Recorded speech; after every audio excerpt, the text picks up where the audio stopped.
कुरुक्षेत्रे समवेतायुत्सवः मामका पाण्डवश्चैव किमकुर्वत संजय। శంకరాల యాదవ్ ప్రభు hand raise చేశారు. చంద్రకళ యాదవ్. హరే కృష్ణ మాతాజీ.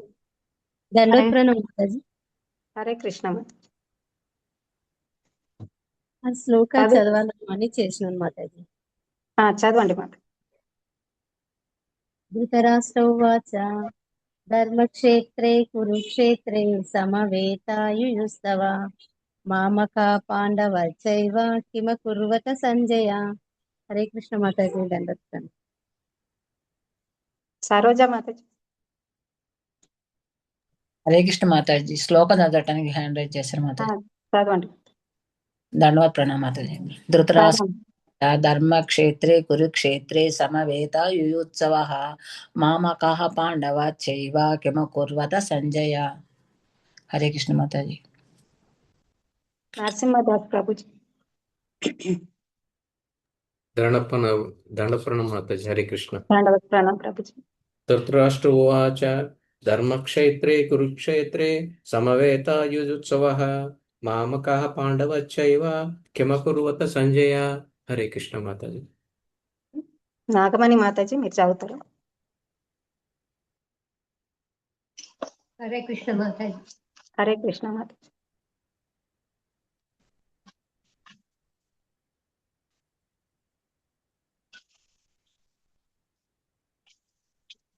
మాతాజీ చదవండి. హరే కృష్ణ మాతాజీ. చదువు. హరే కృష్ణ. ధృతరాష్ట్ర ఉవాచ ధర్మక్షేత్రే కురుక్షేత్రే సమవేతాయుయుత్సవః మామకాః పాండవాశ్చైవ కిమకుర్వత సంజయ. హరే కృష్ణ. థ్యాంక్ యూ మాతాజీ. లక్ష్మీ మాతాజీ. లక్ష్మీ జగదీశన్. హరే కృష్ణ మాతాజీ. దండవత్ ప్రణామం. హరే కృష్ణ మాతాజీ. దండవత్ ప్రణామం.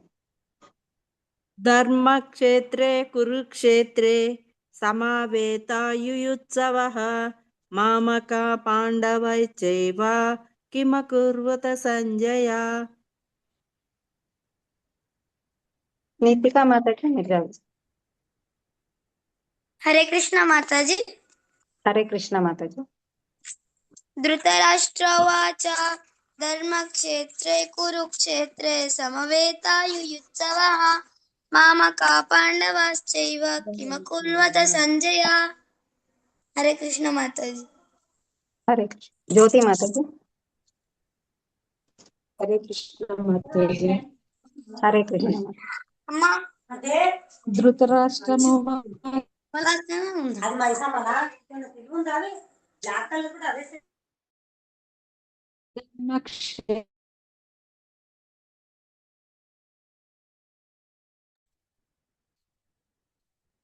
హరే కృష్ణ మాతాజీ.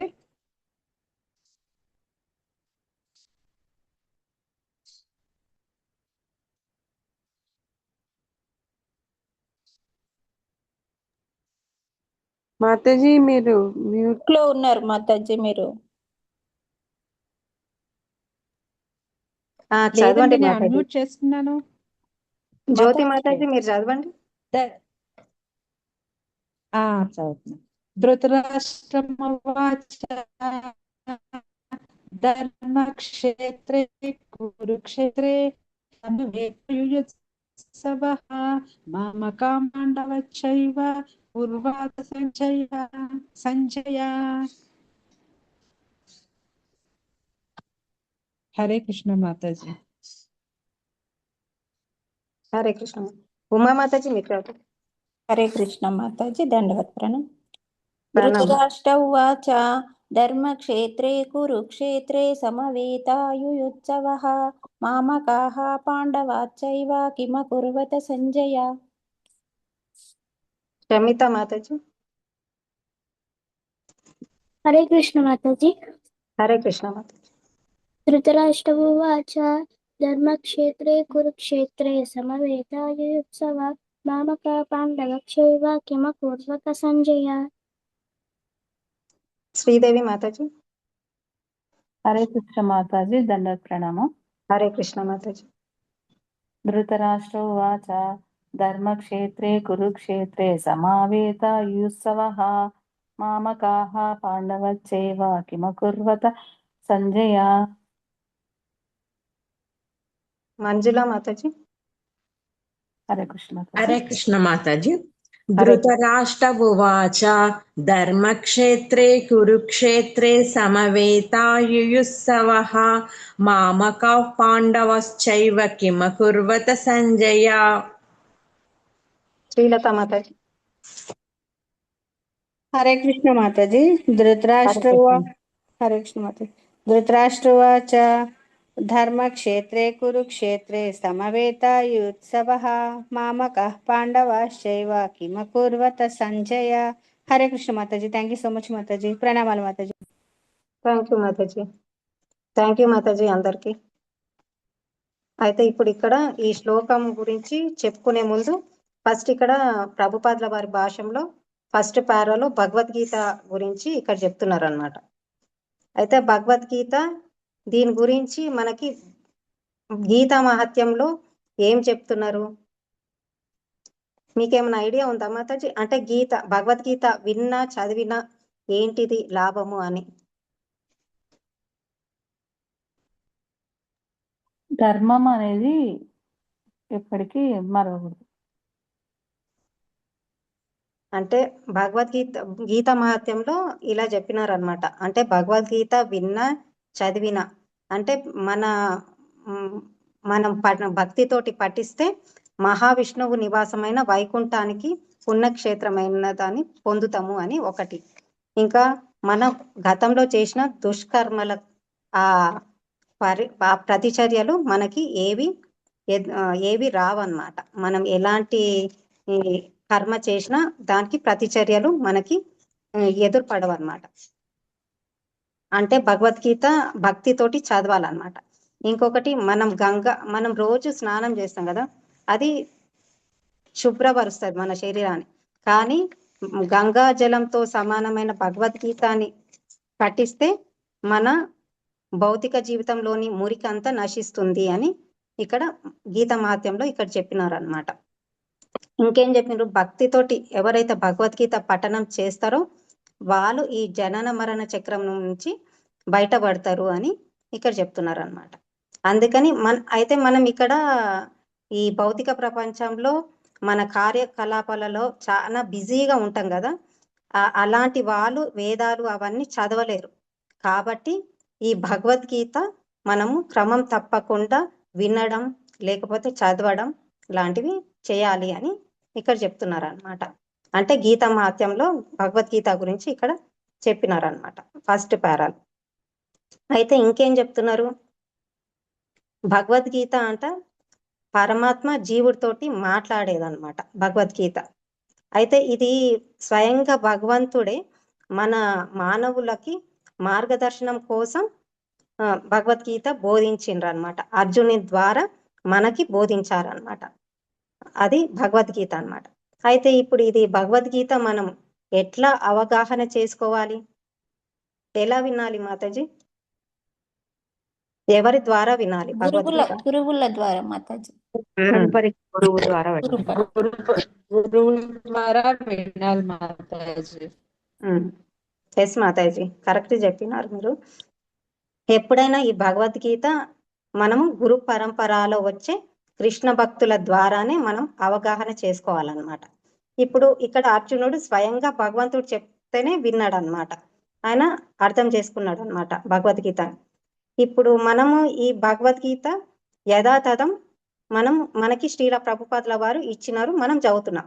అయితే శ్రీల ప్రభుపాదుల వారు గురు పరంపరలో వచ్చిన ఆచార్యులు కృష్ణ భక్తులు కాబట్టి మనం ఈ భగవద్గీతని మనం చదువుతున్నాం అన్నమాట. అట్లా గురు పరంపరలో వచ్చే కృష్ణ భక్తుల ద్వారానే మనము చదవాలి, వినాలి అన్నమాట. అది భగవద్గీత ఎలా వినాలి అనేది ఇక్కడ చెప్తున్నారు అనమాట శ్రీల ప్రభుపాదుల వారు. అయితే ఇప్పుడు శ్లోకంలోకి వస్తే ధర్మక్షేత్రే అంటే ధర్మక్షేత్రే అంటే ఇక్కడ ఏం చెప్తున్నారు?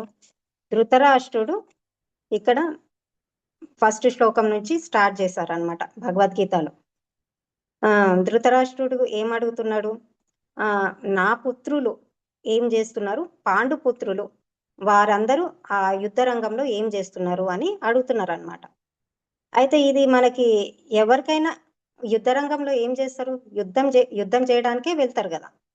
ఇప్పుడు ఆ క్వశ్చన్ మనకి చాలా విచిత్రంగా కనిపిస్తుంది. యుద్ధ రంగంలో వెళ్ళేదేంది? యుద్ధం చేయడానికి. ఇప్పుడు మనకి మంచి ప్రసాదం ముందల పెట్టిన తర్వాత మనం ఏం చేస్తాం మాతాజీ? మంచిగా అన్నము, పప్పు, స్వీట్ అన్ని పెడితే ప్రసాదం మనం ఏం చేస్తాం? తింటాం మాతాజీ. తింటాం కదా. మాతాజీ. తింటాం కదా. అదే యుద్ధం రంగంలోకి వెళ్ళేది ఎందుకు? యుద్ధం చేయడానికి. కానీ ధృతరాష్ట్రుడు ఏం అడుగుతున్నాడు? నా పుత్రులు పాండుపుత్రులు యుద్ధ రంగంలో ఏం చేస్తున్నారు అని అక్కడ అడుగుతాడు అనమాట. అయితే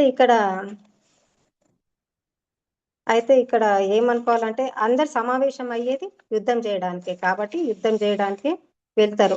అయినా కానీ ఆయన ఆ క్వశ్చన్ ఎందుకు వేస్తారు? ఎందుకు వేస్తారు మాతాజీ? యుద్ధ రంగంలోకి వెళ్ళిన తర్వాత వాళ్ళు ఏం చేస్తున్నారు అని ఎందుకు క్వశ్చన్ వేసినారు? అజ్ఞానం మాతాజీ. చెప్పమంటారా? ఒకవేళ ఏమైనా సంధి కుదుర్చుకుంటారేమోనని చెప్పని అనుమానం. ఆయనకి ఏంటంటే కాంక్ష యుద్ధం చేయాలనే ఉద్దేశం అన్నమాట. ఒకవేళ ఏదైనా సంధికి కుదుర్చుకొని ఏమన్నా విరమించుకుంటారేమోననే దానికోసం ఏం అని చెప్పని అడిగాను. అదే ఆయన ఆ ప్రశ్న ఎందుకు వేసినారు సంజయ్ని అంటే ఇక్కడ ఫస్ట్ వర్డే ఉంది ధర్మక్షేత్రే కురుక్షేత్రి అని. అంటే ఆ కురుక్షేత్రం అనేది చాలా ధర్మక్షేత్రం అన్నమాట. అది పవిత్రమైన స్థలం అన్నమాట. అంటే ఆ పవిత్రమైన స్థల ప్రభావం వల్ల ఆయనకు ఒక భయం ఏముంటదంటే తన పుత్రులు అంటే దుర్యోధనుడు వాళ్ళు ఏమన్నా మారిపోతారేమో, మారిపోయి సంధి కుదుర్చుకుంటారేమో అని ఆయన భయం.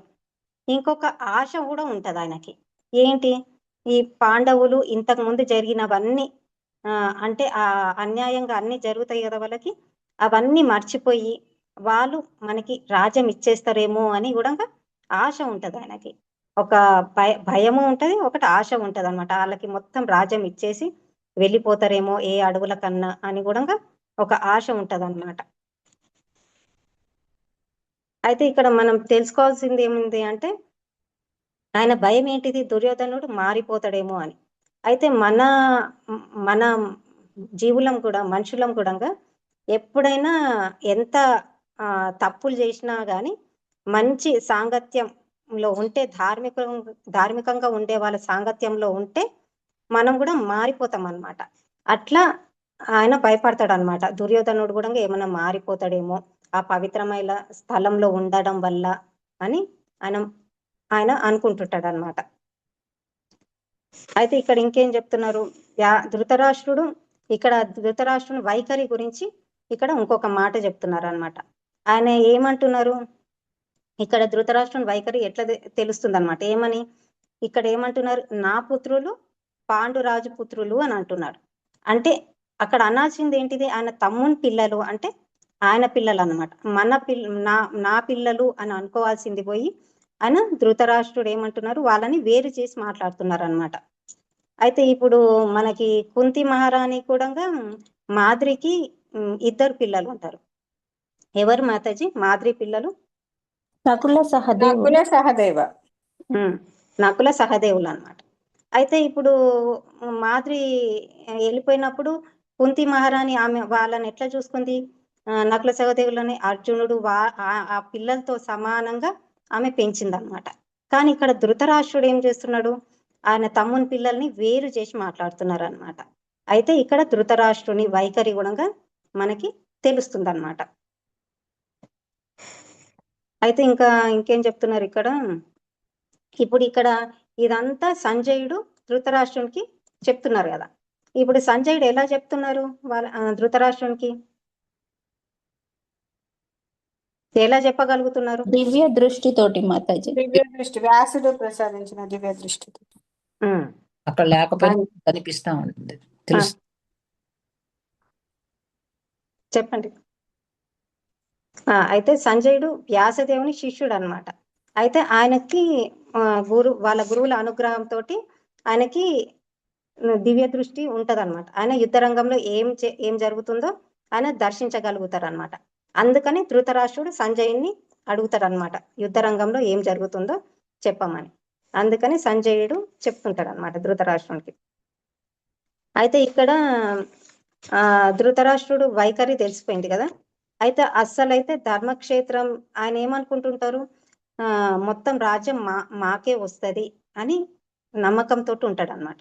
అయితే మనకి ఇప్పుడు ఎన్నో ప్లాన్స్ ఉండొచ్చు, మనం ఫ్యూచర్లో ఇది చేయొచ్చు అట్లా అని మనకి ఎన్నో ప్లాన్స్ ఉండొచ్చు.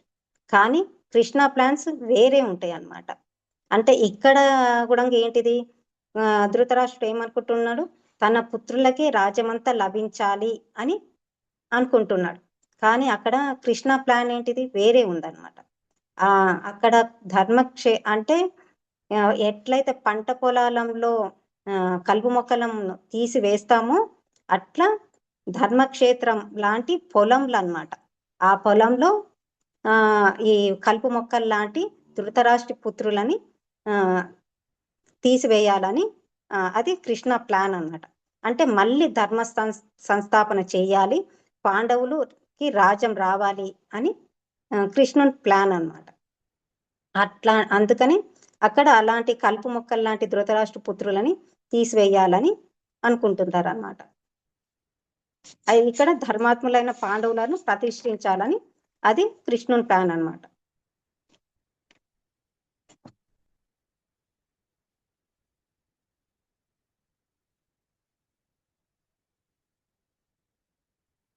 అదే హరే కృష్ణ మాతాజీ. మాతాజీ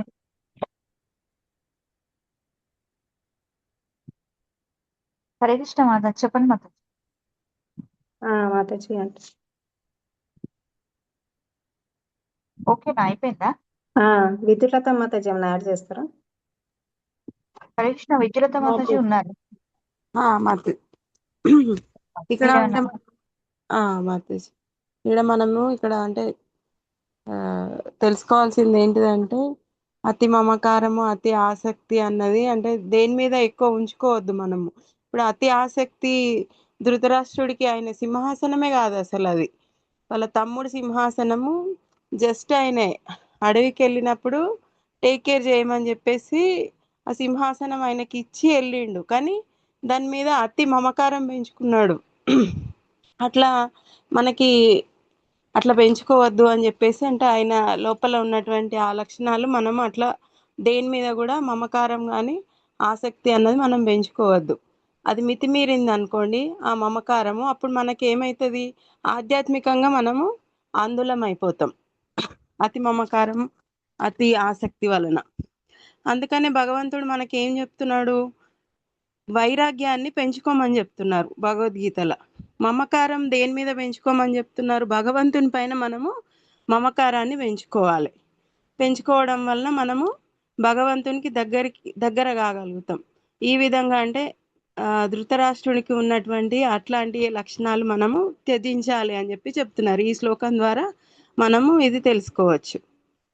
ఇంకా ఈ కురుక్షేత్రం అన్నది ఏంటిది, దేవతలకు కూడా ఆరాధ్యనీయమైనటువంటి ప్లేస్ కదా.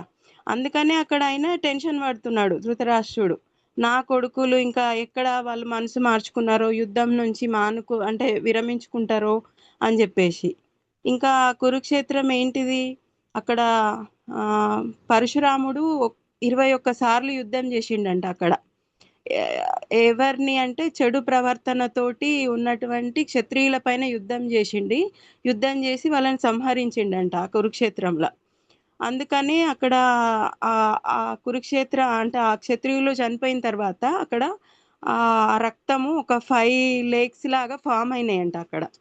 ఇంకా కురు మహారాజు కూడా అక్కడ ఒక బంగారు రథాన్ని తీసుకొచ్చి ఆ బంగారు రథాన్ని నాగలిలాగా తయారు చేసి ఆ నాగలిని దున్నడానికి పరమశివుని యొక్క నంది ఇంకా యమరాజు యొక్క దున్నపోతుని తీసుకొచ్చి అక్కడ దున్నిపించిండ్రంట. ఎవరు, కురు మహారాజు. దున్నిపించి అక్కడ ఇంకా సంకల్పం తీసుకున్నాడంట ఆయన కురు మహారాజు. ఇక్కడ ఎవరైనా చనిపోతే అంటే స్వర్గ ప్రాప్తి అన్నది కలగాలి అని చెప్పేసి సంకల్పం తీసుకున్నాడంట. ఇదంతా చూసి ఇంద్రుడు ప్రసన్నం అయిపోయి ఏదన్నా వరం కోరుకో అని చెప్పేసి, అంటే ఈయన కోరుకున్న దానికి స్వర్గ ప్రాప్తి కలుగుతుంది అని చెప్పేసి వరం ఇచ్చిండంట ఇంద్రుడు. అందుకనే ఆ కురుక్షేత్రాన్ని అంటే యుద్ధభూమి, అది యుద్ధభూమి ప్లస్ పుణ్యభూమిగా అయింది అని చెప్పేసి చెప్తారు దాన్ని, ఆ కురుక్షేత్రాన్ని. ఇంకా కురు మహారాజు ఇంకొక వరం కూడా అడుగుతాడట ఇంద్రుణ్ణి. ఏంటిదంటే అంటే ఈ ప్రదేశానికి నా పేరు ప్లస్ ఇంకా నా పేరు తర్వాత ఆ క్షేత్రం పేరు రావాలని. అందుకనే దానికి కురు మహారాజు కనుక కురు అని వచ్చి దాని తర్వాత క్షేత్రము అన్నది వచ్చింది, ఆ కురుక్షేత్రము అన్నది. అందుకనే దానికి ఆ పేరు వచ్చింది అని చెప్పేసి చెప్తారు. హరే కృష్ణ. అర్థమైందా Mataji? Hare Krishna. Thank you Mataji. Thank you Mataji.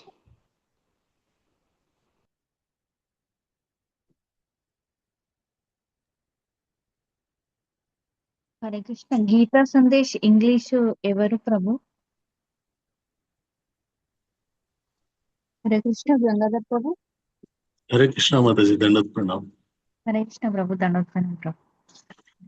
Hare Krishna ప్రభు, ప్రణామ్. హరే కృష్ణ ప్రభుజీ, ప్రణామ్. ప్రణామ్ ప్రభుజీ.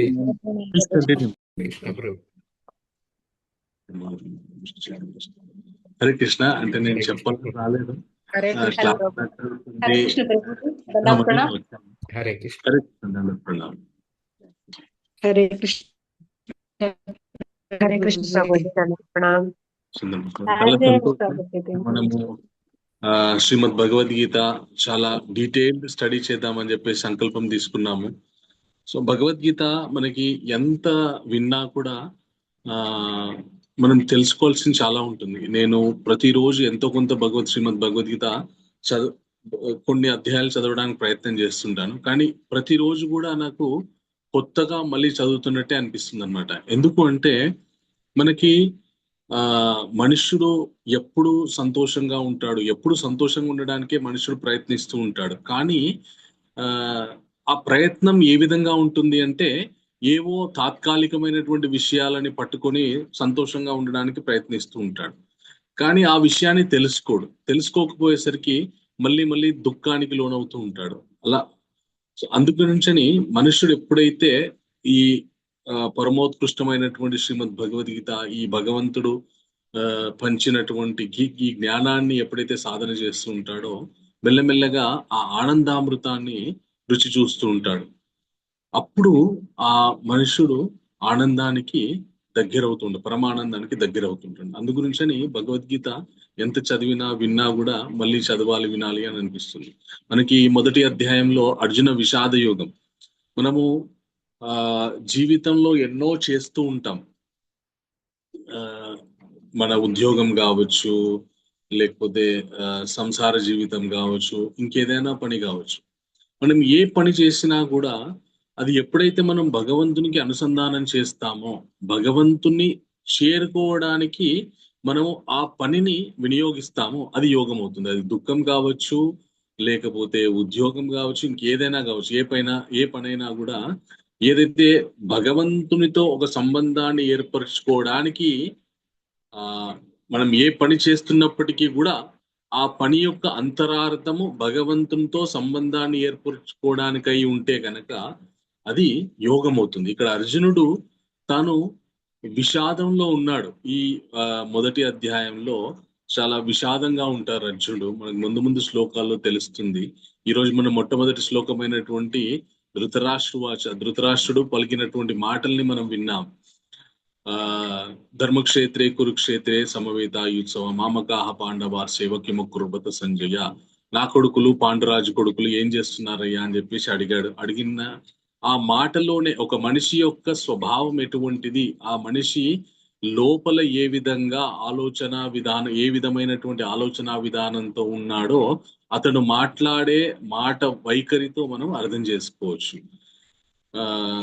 ఒక విధంగా చూస్తే పాండవులు కూడా ధృతరాష్ట్రుడి యొక్క కుమారులు అయినప్పటికీ కూడా వేరు చేసి మాట్లాడుతున్నాడు అంటే తన స్వార్థాన్ని ఆ, తన స్వార్థాన్ని ఇక్కడ వెల్లబరుచుతున్నాడు. అలాగే తన స్వార్థం గురించి తన స్వార్థాన్ని సాధించుకోవడానికి ఈ యుద్ధం అనేటువంటి ఒక గొప్ప మహా సంగ్రామాన్ని ఈ నిశ్చయమై ఇక్కడ ఈరోజు అక్కడ కురుక్షేత్రంలో సమావేశమయ్యారు.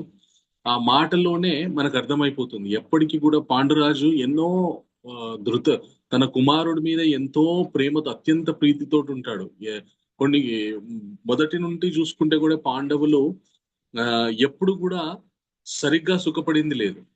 ఎందుకు అంటే దానికి కారణము దుర్యోధనాదులు, అలాగే వాళ్ళ వెనకాల ఉండి నడిపించినటువంటి ధృతరాష్ట్రుడు. దుర్యోధనుడు ఏ నిర్ణయం తీసుకున్నా కూడా ధృతరాష్ట్రుడికి చెప్పందే నిర్ణయం తీసుకోడు. ఎందుకంటే తండ్రి గారు కాబట్టి ఖచ్చితంగా చెప్పాలి కాబట్టి తండ్రి యొక్క అనుమతితోటే ఆయన ఏ నిర్ణయమైనా తీసుకుంటాడు. ఒకవేళ తండ్రి తను తీసుకున్నటువంటి నిర్ణయానికి ఒప్పుకోకపోతే, ఏకీభవించకపోతే తండ్రి మీద తీవ్రమైనటువంటి ఒత్తిడి తీసుకొచ్చైనా సరే ధృతరాష్ట్రుడితో తనకు అనుకున్నటువంటి విషయాన్ని సాధింపజేసుకోవడానికి ధృతరాష్ట్రుడితో ఆ విధంగా ఆయనకి ఒత్తిడి తెచ్చి మరి సాధించుకుంటాడు అన్నమాట దుర్యోధనుడు. ధృతరాష్ట్రుడి స్వభావం ఎలా ఉంటుంది అంటే తటస్థంగా ఉంటుంది. పూర్తిగా ధర్మాత్ముడు కాదు, పూర్తిగా అధర్మాత్ముడు కూడా కాదు. ఎందుకు అంటే కొంత మేరకి ధృతరాష్ట్రుడు దుర్యోధనుడిని నచ్చజెప్పడానికి ప్రయత్నం చేస్తాడు. ఆయన వద్దురా మనకి యుద్ధము అనవసరంగా అని చెప్పేసి. ఎందుకంటే పాండవులకు ఉన్నటువంటి బలం ఏదైతే ఉందో ధృతరాష్ట్రుడికి సరిగ్గా తెలుసు. కాబట్టి వద్దు అని చెప్పినా కూడా దుర్యోధనుడు వినడు. వినకపోయేసరికి తప్పక ఆయన పాండవులకి వ్యతిరేకంగా దుర్యోధనుడికి దుర్యోధనుడి యొక్క నిర్ణయానికి ఏకీభవించాల్సి వస్తుంది. కానీ ధృతరాష్ట్రుడు ఒక మంచి ధర్మం కూడా ఎంతో కొంత ఉంది అని చెప్పడానికి కారణం ఏంటి అంటే, ఒక మనుష్యుడు ఎంత దుర్మార్గుడు అయినప్పటికీ కూడా మనం ఇది ధృతరాష్ట్రుడి యొక్క జీవితంలో నుండి తెలుసుకోవలసినటువంటి ఒక ధర్మ సూక్తం ఏంటి అంటే, చాలా చాలా ఉపయోగపడేది మానవాళందరికీ. అలాగే చాలా చాలా అద్భుతమైనటువంటి విషయం ఏంటి ధృతరాష్ట్రుడి యొక్క జీవితంలో నుండి మనం తెలుసుకోవాల్సింది అంటే, ఎంత దుర్మార్గుడైనప్పటికీ కూడా సజ్జన సాంగత్యంలో ఉన్నాడు. దుర్జనుల మాట విన్నాడు, కానీ ఎక్కువ సాంగత్యం మాత్రం సజ్జనులతోనే చేశాడు. సంజయుడు అలాగే విదురుడు. ఆయనకి ఏ కష్టం వచ్చినా, ఏ బాధ వచ్చినా, ఏ సంతోషం వచ్చినా మొట్టమొదట తన తమ్ముడైనటువంటి విదురుడితో పంచుకునేవాడు అనమాట. విదురుడు చాలా నీతి విషయాలు చెప్పేవాడు, ధర్మ సూక్తాలు చెప్పేవాడు. ఆయన వినకపోయేవాడు, అంటే పాటించకపోయేవాడు, కానీ వినేవాడు. సో ఒక మనుష్యుడు మారాలి అంటే మొట్టమొదట మనము మనకున్నటువంటి పూర్వజన్మ వాసనల వల్ల, లేదంటే మనం ఉన్నటువంటి ప్రస్తుత సామాజిక పరిస్థితుల వల్ల మనము తొందరగా ధర్మాన్ని పట్టుకోవాలి అనేటటువంటి కోరిక ఉన్నా కూడా, ఆశ ఉన్నా కూడా, ప్రయత్నం ఉన్నా కూడా తొందరగా మనం ధర్మాన్ని పట్టుకోలేము. కానీ ధృతరాష్ట్రుడి యొక్క జీవితంలో జరిగినటువంటి సంఘటనల్ని మనము ప్రేరణగా తీసుకుంటే, ఆ విధంగా మనం కనుక ప్రయత్నం చేస్తే ఖచ్చితంగా మనం కూడా భగవంతుడు చెప్పినటువంటి ధర్మ మార్గంలో ప్రయాణించేటటువంటి అవకాశం ఉంటుంది. ధృతరాష్ట్రుడు ఇందాక చెప్పినట్టు ప్రతినిత్యం కూడా విదురుడి యొక్క సాంగత్యంలో ఉండేవాడు, అలాగే సంజయుడి యొక్క సాంగత్యంలో ఉండేవాడు. వీరు చాలా మంచి వ్యక్తులు, ధర్మాత్ములు. వీరు చెప్పే ఎన్నో ధర్మ సంబంధమైనటువంటి విషయాలు విన్నాడు, కానీ పాటించలేకపోయాడు. కొంత మేరకి మనసులో పాటించాలి అని ఉన్న, భయంతో పాటించాలి అని ఉన్నా కూడా పుత్రవాత్సల్యంతో పాటించలేకపోయాడు. కానీ ధృతరాష్ట్రుడు చివరికి ఎప్పుడైతే ఈ కురుక్షేత్ర సంగ్రామం అంతా అయిపోయిన తర్వాత, ఇంకా ధృతరాష్ట్రుడికి మన యుధిష్ఠిర మహారాజు, దుర్యోధనుడు కూడా ఎప్పుడు అంత గౌరవించలేదు ధృతరాష్ట్రుని. యుధిష్ఠిర మహారాజు ధృతరాష్ట్రుని అంత గౌరవించాడు. తాను చక్రవర్తి యుధిష్ఠిర మహారాజు కురుక్షేత్ర యుద్ధంలో గెలిచిన తర్వాత సమస్త భూమండలానికి చక్రవర్తి యుధిష్ఠిర మహారాజు. తాను సింహాసనం మీద కూర్చోవాలి. కానీ మా పెద్దనాన్నగారు ఉండగా నేను సింహాసనం మీద కూర్చోవాలి, నేను ఎందుకు కూర్చోవాలి, అది అధర్మం అని చెప్పేసి ధృతరాష్ట్ర మహారాజుని సింహాసనం మీద కూర్చోబెట్టి మీరు ఆజ్ఞ ఇవ్వండి, మేము మీ పరిపాలనలో పాలిస్తామని చెప్పేసి ధృతరాష్ట్రుడికి అంత గౌరవాన్ని ఇచ్చాడనమాట. ధృతరాష్ట్రుడు ఆ గౌరవాన్ని స్వీకరిస్తూ పాండవుల యొక్క నివాసంలో, పాండవుల యొక్క అండలో వాళ్ళ యొక్క శరణాగతిలో బ్రతుకుతున్నాడు ధృతరాష్ట్రుడు.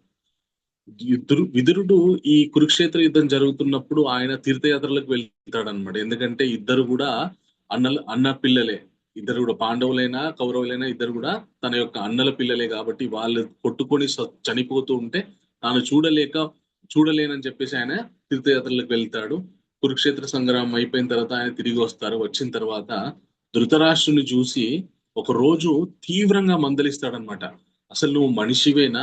నువ్వు నీ శత్రువుల ఇంట్లలో ఉండి నువ్వు తినేది అన్నం కాదు, నువ్వు తినేది పిండం తింటున్నావు. నువ్వు ఆ భీముడు యొక్క మోచేతి నుండి వచ్చినటువంటి విదిలించినటువంటి మెతుకులు తింటున్నావు, నువ్వు పిండం తింటున్నావు నువ్వు అని చెప్పేసి తీవ్రంగా మందలిస్తాడు. మందలించిన తర్వాత అప్పుడు ధృతరాష్ట్రుడు తాను చేస్తున్నటువంటి తన జీవనాన్ని ఒక్కసారి పరిశీలన చేసుకొని ధృతరాష్ట్రుడు ఏం చేస్తాడంటే, ఉన్న ఫలంగా అప్పటి వరకు రాజ్యభోగాల మీద ఎంతో కాంక్షతోటి ఉన్నటువంటి ధృతరాష్ట్రుడు విదురుడి యొక్క మాటలను విని తీవ్రంగా ప్రేరేపితుడయ్యి తాను ఉన్న ఫలంగా అడవులకి వెళ్ళిపోతాడనమాట.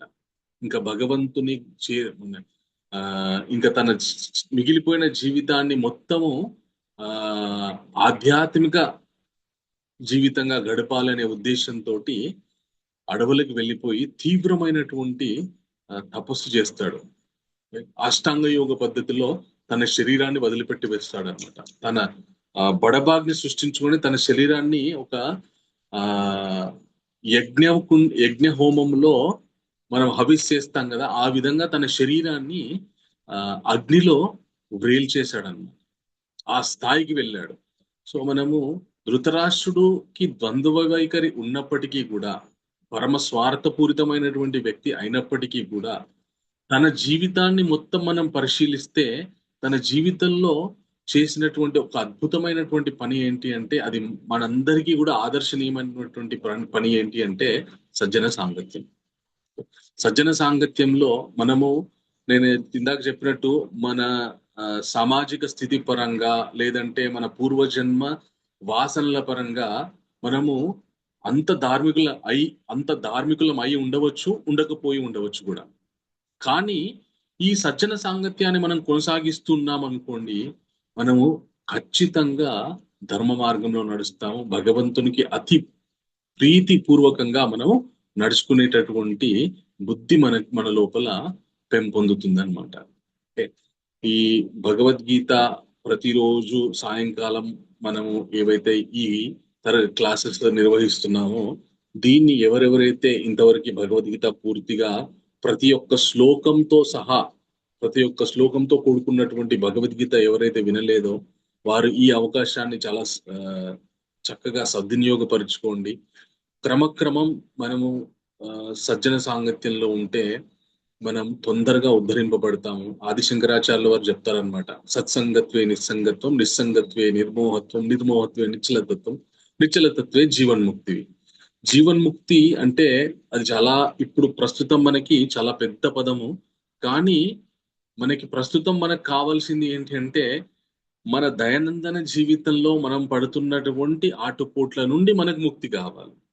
సో వాటి నుండి మనకు ముక్తి కావాలి అంటే మన యొక్క బుద్ధి భగవద్ భక్తితోటి ప్రచోదనం అయితే సరైనటువంటి నిర్ణయాలు తీసుకొని, ఆ సరైనటువంటి నిర్ణయాలు తీసుకోవడం వల్ల సత్ఫలితాలు కలగడం వల్ల మనం జీవితంలో ప్రతినిత్యము అనుభవిస్తున్నటువంటి ఆటుపోట్లు, సుఖ దుఃఖాలు వీటన్నిటి నుండి కూడా అధిగమించి ప్రతినిత్యం కూడా ఎలాంటి ఆందోళన లేకుండా ఆనందమయమైనటువంటి జీవితాన్ని గడుపుతాము.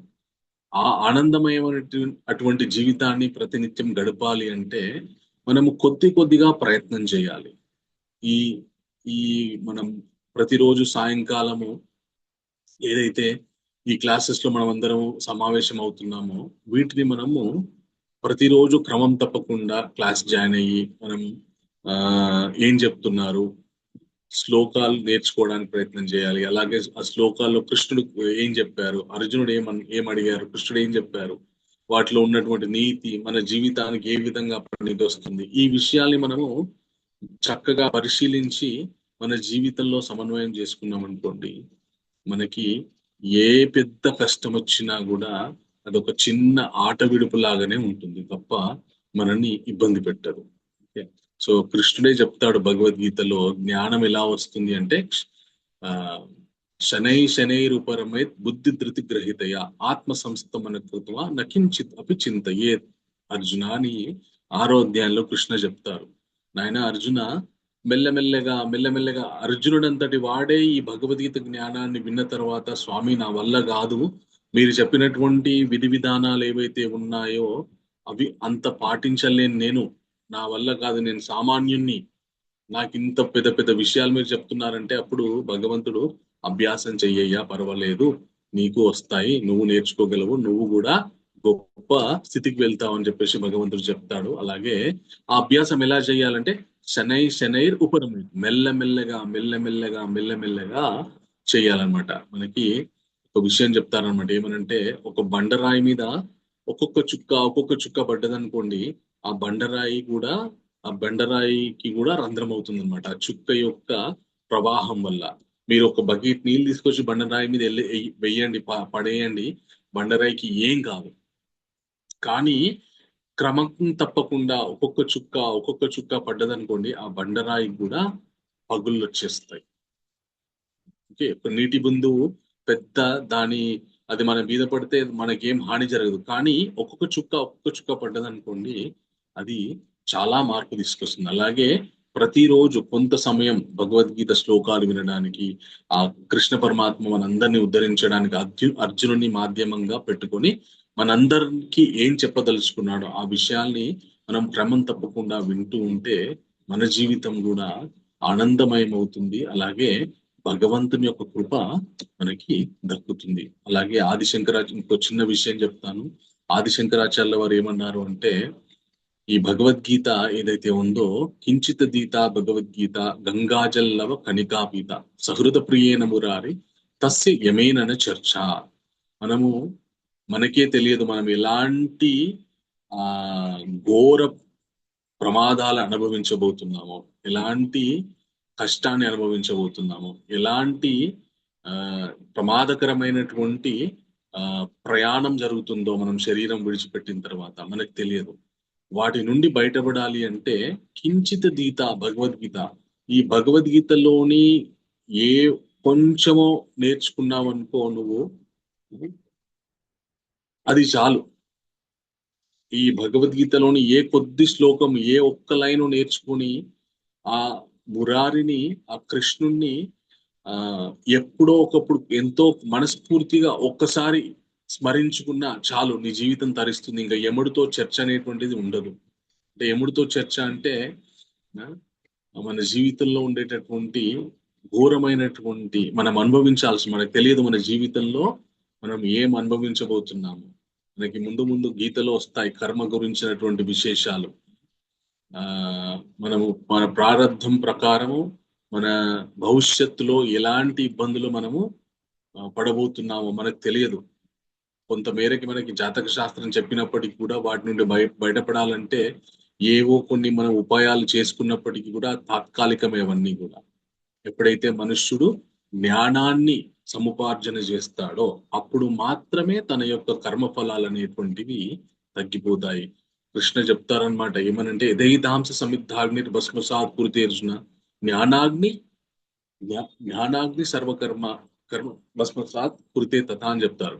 ఎలాగైతే ఎండిపోయిన కట్టెలు అగ్నిని సమీపిస్తే కాలి బూడిదైపోతాయో అదే విధంగా మనుష్యుడు కూడా ఎప్పుడైతే జ్ఞానం, భక్తి ఈ విషయాలను నేర్చుకోవడానికి ప్రయత్నం చేస్తాడో తాను అనుభవించాల్సినటువంటి కర్మలన్నీ కూడా సమూలంగా, అంటే వాటి యొక్క తీవ్రత తగ్గిపోతుంది అని చెప్పేసి మనకి కృష్ణుడు చెప్తారు. కాబట్టి అందరూ కూడా చాలా సంతోషం, అద్భుతంగా ప్రతిరోజు కూడా క్లాసెస్ జాయిన్ అవ్వండి. మనకి మాతాజీస్ ప్రభుజీస్ చాలా చక్కగా వివరణ ఇస్తారు, నేర్చుకోండి. అలాగే మిమ్మల్ని మీరు తరింపజేసుకోండి. Hare Krishna. Thank you very much. Hare Krishna ప్రభుజీ. గోవర్ధన్ గిరి దాస్ ప్రభుజీ అడిగిన క్వశ్చన్స్ కి మీ స్టైల్లో ఆన్సర్ ఇస్తారా? ఓకే. ఎక్స్ప్లెయిన్ చేయండి. శృతి స్మృతి గురించా? దాని గురించి, అలానే ధృతరాష్ట్ర ఉవాచతో ఎందుకు స్టార్ట్ అవుతుంది అనుకోండి. ఓకే. సో మొట్టమొదటి ధృతరాష్ట్ర ఉవాచ ఎందుకు అంటే, ఇప్పుడు ఆ కురుక్షేత్ర సంగ్రామంలో అత్యంత ఉత్సాహంతో ఉన్నటువంటి వ్యక్తులలో ధృతరాష్ట్రుడు అగ్రగణ్యుడు అనమాట. ఎందుకంటే తన కొడుకు యుద్ధం చేస్తున్నాడు కాబట్టి ఏం జరుగుతుంది తెలుసుకోవాలి. ఎక్కడైనా నా కొడుకు చక్కగా ప్రదర్శించి యుద్ధంలో గెలుస్తున్నాడా లేదా అనేటువంటి విషయాన్ని మొదటగా తను తెలుసుకోవాలి అనేటటువంటి ఉత్సాహంతో ధృతరాష్ట్రుడు ఉన్నాడు. కాబట్టి మొదటిగా ఆయన ప్రశ్నించడం జరిగింది. ఓకే. అలాగే ఇంకొక విషయం ఏంటి అంటే, మనందరికీ తెలుసు ధృతరాష్ట్రుడికి ఆయన అంధుడు, పుట్టుకతో అంధుడు, చూడలేడు. కాబట్టి ఒకవేళ చూపు కనుక ఉండి ఉంటే ఏం జరుగుతుందో తాను తెలుసుకునేవాడు. చూడలేడు కాబట్టి ఇంకా ఉత్కంఠత ఏర్పడ్డది ఆయనకి. ఏం జరుగుతుందో తెలుసుకోవాలి, నా కొడుకు గెలుస్తున్నాడు అనేటువంటి శుభవార్త వినాలి, ఎప్పుడెప్పుడు వింటానా నేను అనేటటువంటి అతి ఉత్సాహం, అతి స్వార్థము ఎక్కువైంది. కాబట్టి ఆయన యొక్క మాటతోటి మొదలైంది. అలాగే ఇంకొకటి, మనుషుడి యొక్క స్వభావం ఎలా ఉంటుంది. మన జీవితంలో ఎంతో మంది మనకి తారసపడుతూ ఉంటారు. వాళ్ళు ఎలా ఉంటారు అంటే, లోపల ఒకటి పెట్టుకొని బయటకు ఒకటి మాట్లాడుతూ ఉంటారు. ఈ ధృతరాష్ట్రుడి యొక్క స్వభావం కూడా అలాంటిది అనమాట. జీవితంలో మనము ఎక్కువ కష్టాన్ని అనుభవించేది ఎవరి వల్ల అంటే, మన చుట్టూలనే ఉంటూ, మన పక్కనే ఉంటూ మనకి తెలియకుండానే మనకి హాని చేకూర్చేటటువంటి వ్యక్తులు ఎవరైతే ఉన్నారో వాళ్ళ వల్ల మనం చాలా మానసిక క్షోభను అనుభవిస్తాం. ధృతరాష్ట్రుడు అలాంటి వాడే అన్నమాట. ధృతరాష్ట్రుడు పాండవులకి ఆపదలు పెడుతూ ఉంటాడు. వాళ్ళ ఆపదల నుండి బయటపడి వస్తే ముసలి కన్నీరు గారుస్తుంటాడంట. అయ్యా నాయన, మీకు ఎంత కష్టం వచ్చిందయ్యా, అయ్యో మీ నాన్నగారు ఉంటే ఇంత కష్టంలో పడేవారా మీరు, ప్రతినిత్యం కూడా మీ బాగు కోరుకునేవాడిని నేను, భగవంతుడి యొక్క దయ వల్ల మీరు బయటపడ్డారు ఈ ఆపదల నుండి, చాలా అదృష్టంగా భావిస్తున్నాను, మళ్ళీ మిమ్మల్ని చూస్తానని అనుకోలేదు, నా అదృష్టం కొద్ది మళ్ళీ మీరు బ్రతికి బయటపడ్డారు అని ఇలా ముసలి కన్నీరు గారుస్తుంటాడు. ఒక పక్కన ఆపదలు సృష్టిస్తూ ఉంటాడు, ఇంకో పక్కన సానుభూతి కూడా ప్రకటిస్తూ ఉంటాడు అన్నమాట. ఈ ద్వంద్వ వైఖరితో ఉన్నటువంటి వ్యక్తులు మనకి జీవితంలో చాలా చాలా ఇబ్బందులు తీసుకొస్తారు. సో ఇలాంటి వ్యక్తులని మనం ఎదుర్కోవాలి జీవితంలో అనేటటువంటి ఒక విషయాన్ని కూడా చెప్పడానికి ధృతరాష్ట్రుడి యొక్క సంభాషణ, ధృతరాష్ట్రుడి యొక్క ప్రశ్నతో ఈ అధ్యాయం మొదలైంది. అది ఒక రీజన్. తర్వాత శృతి స్మృతి గురించి గోవర్ధన్ గిరిదాస్ ప్రభు అడిగారు. శృతి అంటే మనకి ఈజీగా అర్థం కావడానికి శృతి అంటే వేదములు, స్మృతి అంటే ఇతిహాస పురాణాది ఇవన్నీ ఏవైతే ఉన్నాయో అవి స్మృతి. అయితే శృతి అని ఎందుకు అన్నారు అంటే, వేదములు ఎక్కడ కూడా మనకి రచింపబడలేదు. మొట్టమొదటిగా వేదములు భగవంతుని యొక్క వాణి ద్వారా ఋషులు వాటిని విని అప్పుడు వాటిని గ్రంథస్థం చేశారన్నమాట. ఎలాగైతే విన్నారో యథాతథం గ్రంథస్థం చేశారు. సో విన్న తర్వాత దాన్ని గ్రంథస్థం చేయబడింది కాబట్టి అది శృతి. ఓకే. ఈ స్మృతి ఏదైతే ఉందో, ఇతిహాసాలు, రామాయణ మహాభారతాది ఈ యొక్క చరిత్రలు ఏవైతే ఉన్నాయో వీటిని మన ఋషులు ప్రత్యక్షంగా చూసిన విషయాన్ని గుర్తు పెట్టుకొని, స్మృతి అంటే ఇంకొక అర్థం ఏంటి అంటే స్ఫురణ, గుర్తు, జ్ఞాపక శక్తి. ఓకే. సో గుర్తు పెట్టుకొని దాన్ని గ్రంథస్థం చేశారు కాబట్టి, చూసిన విషయాన్ని వాళ్ళు గ్రంథస్థం చేశారు కాబట్టి మనకి స్మృతి అంటే ఇతిహాసాలు అలాగే పురాణాల కింద కూడా వస్తాయి. కొంతమేరకు ఉపనిషత్తులు కూడా ఈ కిందికే వస్తాయి అన్నమాట. సో వేదములు అంటే శృతి అంటే వేదములు, స్మృతి అంటే ఇతిహాసాది పురాణములు. సో అది శృతి యొక్క అర్థం. Okay, thank you Prabhuji. Hare Krishna. ఇంకా ఏమైనా డౌట్స్ ఉంటే ప్రభుజీని అడగండి, లేదు అంటే సెషన్ క్లోజ్. హరే కృష్ణ. ఎవరికైనా ప్రశ్నలు ఉంటే అడగండి.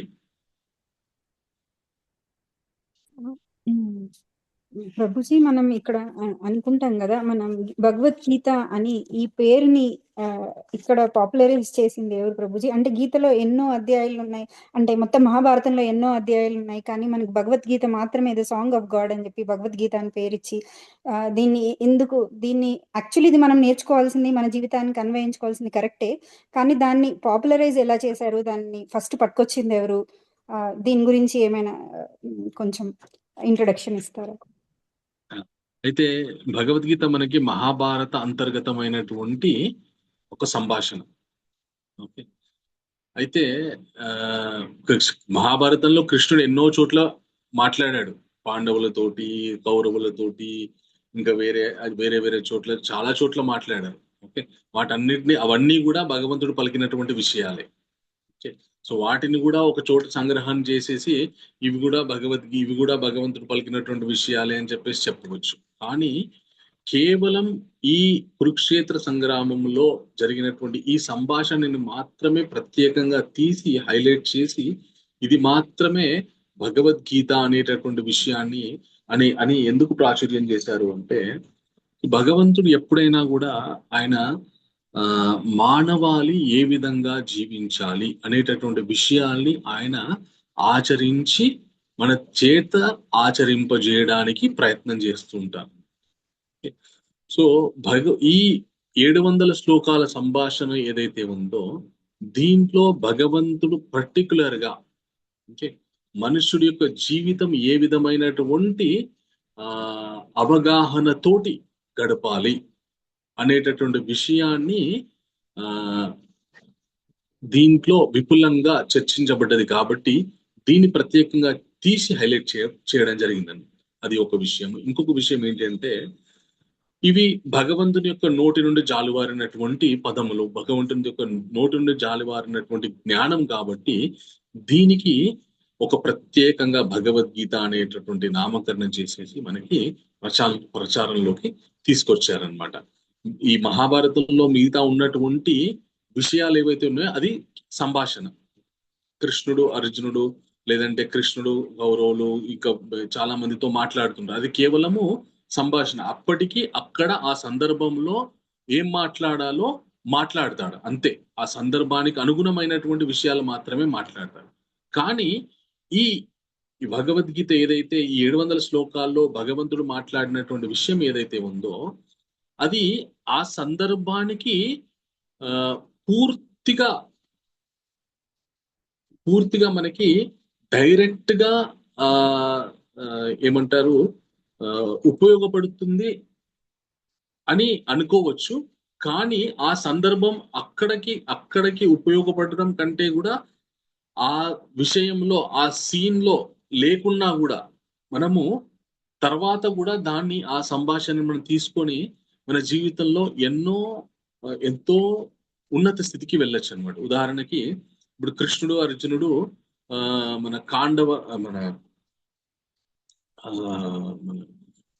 కాండవనాన్ని దహిస్తారు. అక్కడ వాళ్ళిద్దరూ మాట్లాడుకుంటారు. ఓకే, ఆ విషయాల్ని మనం తీసుకొచ్చి మన జీవితంలో సమన్వయపరచుకోలేము. వాటి నుండి మనము కేవలం వాళ్ళిద్దరి యొక్క సంభాషణ మాత్రమే అని చెప్పేసి మనకు తెలుస్తుంది. వాటిని మనం మన జీవితంలో ఏ విధంగా కూడా సమన్వయపరచుకొని వాటి నుండి ఏ విధమైనటువంటి పాఠాలు మనం నేర్చుకోలేము.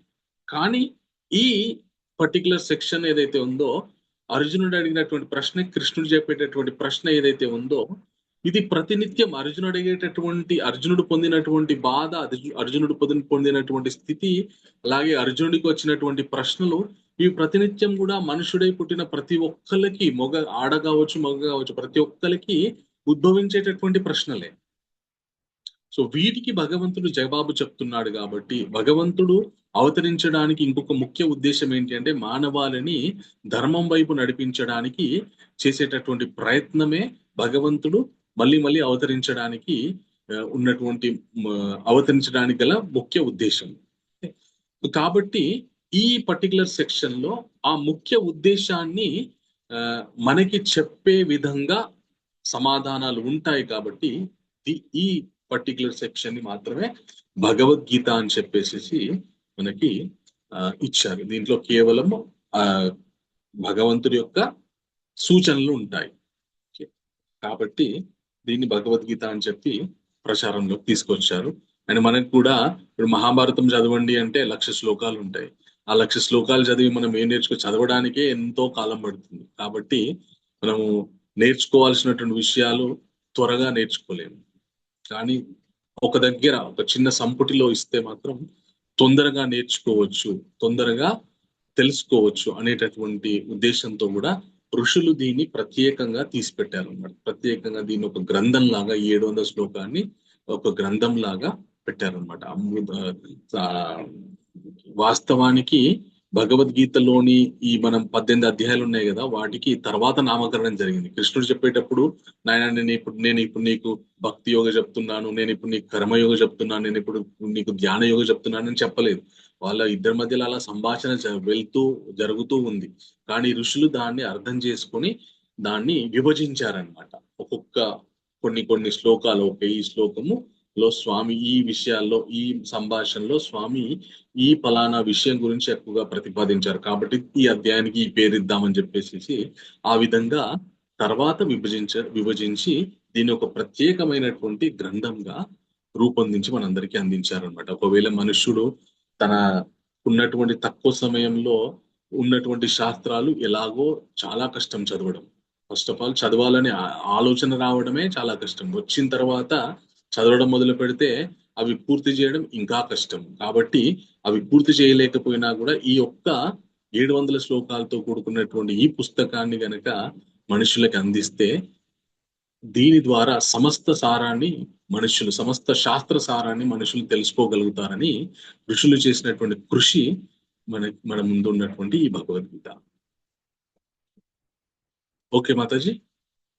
Thank you Prabhuji. అంటే నాకు అర్థమైంది, ఇది ఒక సమ్మరీ, మీ జీవితానికి అన్వయించుకోవాల్సిన ఒక సమ్మరీ జిస్ట్ లాగా మీకు ఇచ్చారు కాబట్టి ఇది ఇంపార్టెంట్. ఒక లైన్ లో చెప్పాలంటే సనాతన ధర్మంలో ఉన్నటువంటి సమస్త శాస్త్ర సారాంశం శ్రీమద్ భగవద్గీత. ఓకే ప్రభుజీ.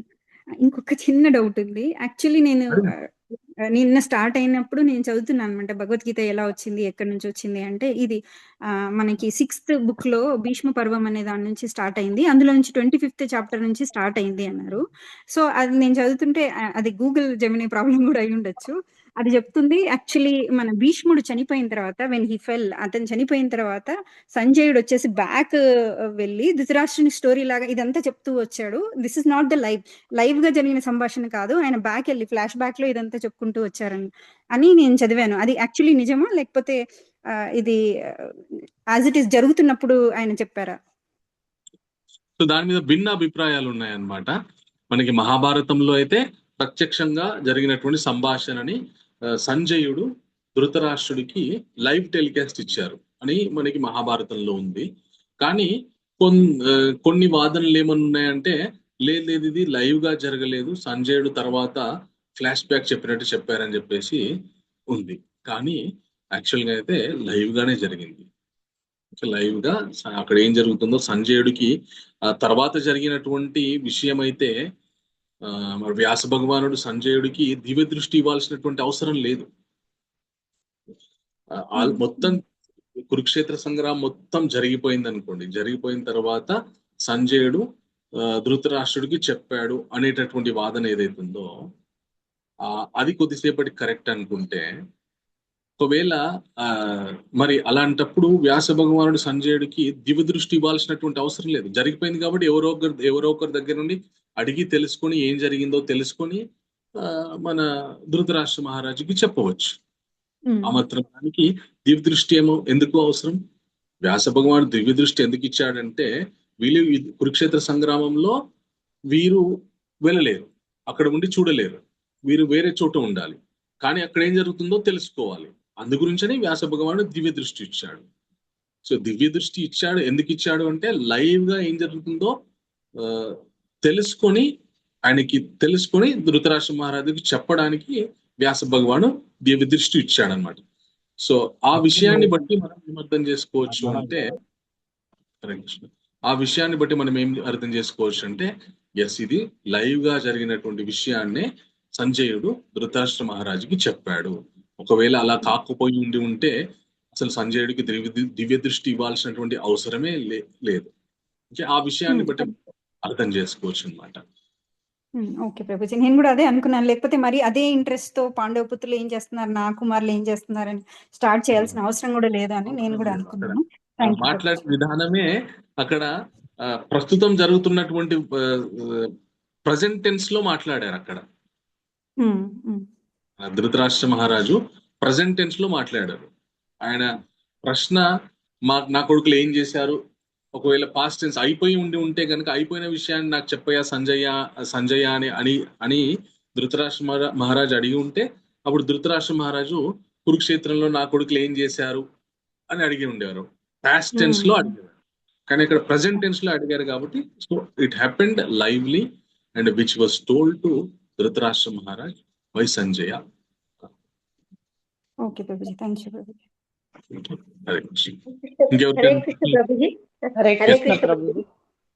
ప్రభుజీ, ఇప్పుడు ధృతరాష్ట్రం తోటి ఎందుకు మొదలైంది అనే విషయం ఒక్క లైన్ లో చెప్పండి ప్రభుజీ. ఓకే, ధృతరాష్ట్రంతో ఎందుకు మొదలైంది అంటే ఈ మొత్తం తంతుకి కారణం ఆయనే కాబట్టి.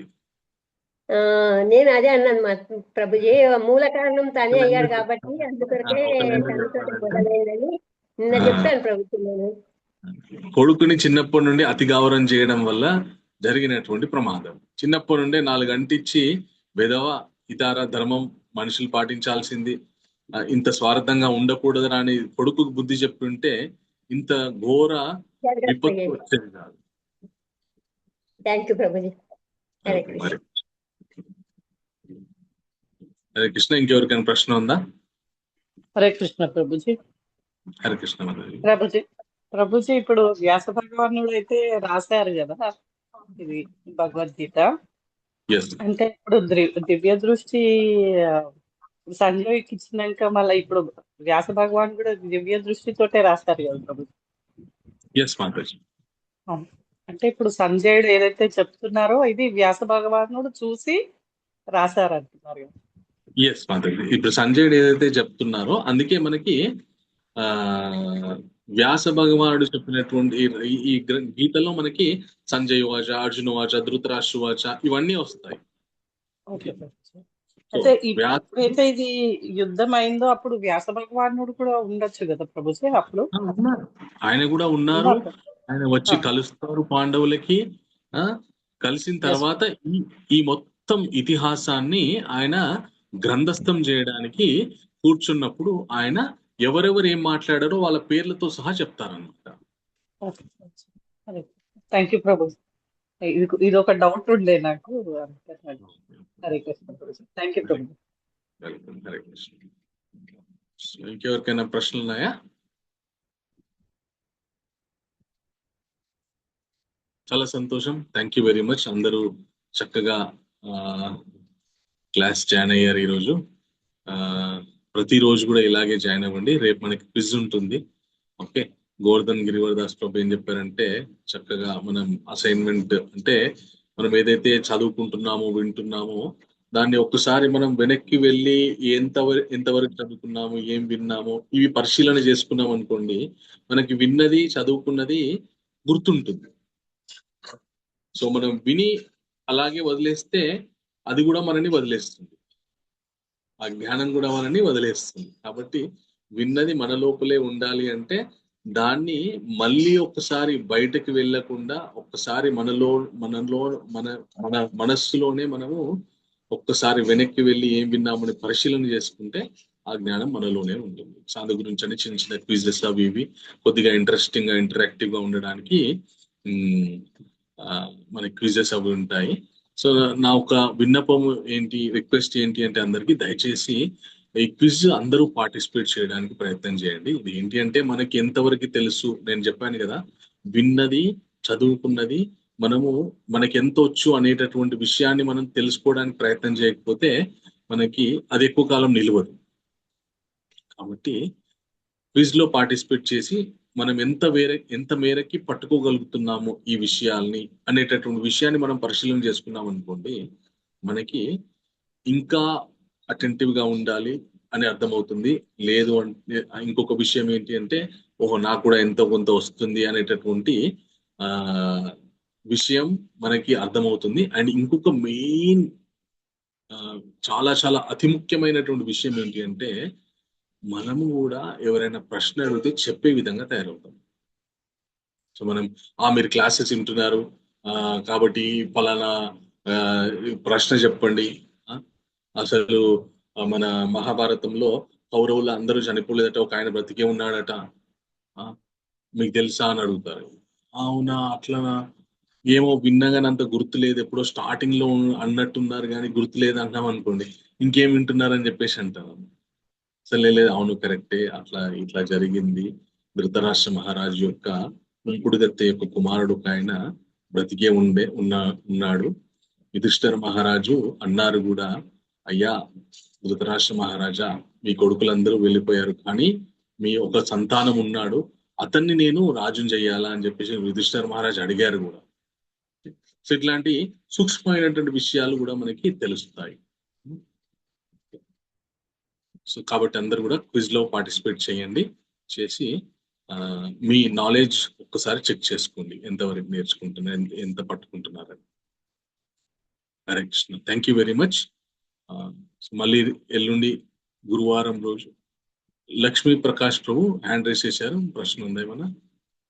హరే కృష్ణ ప్రభుజీ.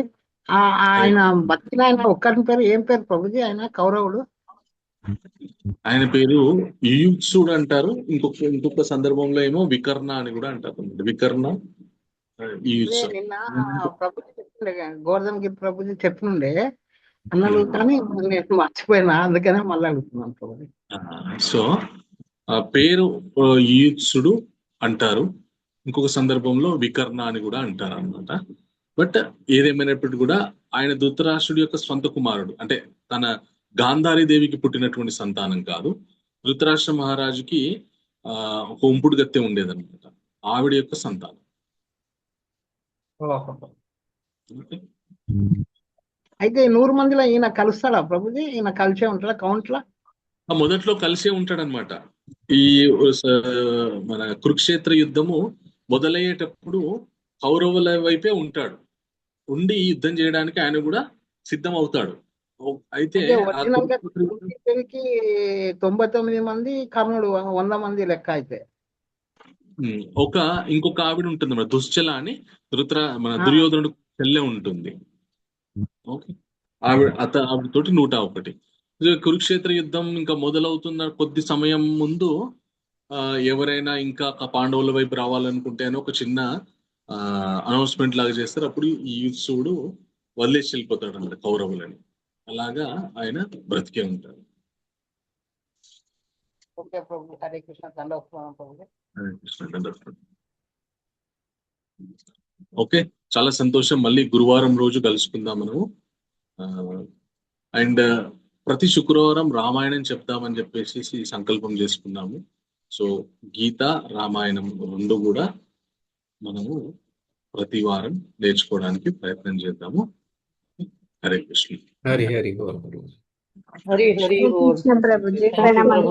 రామాయణం బుక్ మన ఇస్కాన్ లో